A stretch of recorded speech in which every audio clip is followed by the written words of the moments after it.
As shown in the video, connect the power adapter to the power cable.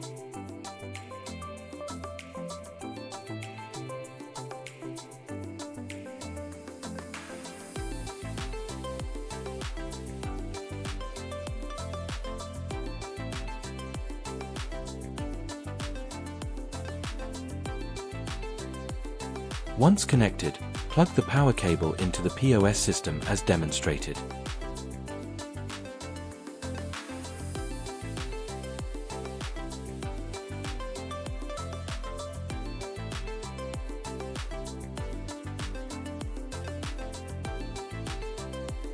Finally, connect the other end of the power cable to a power socket.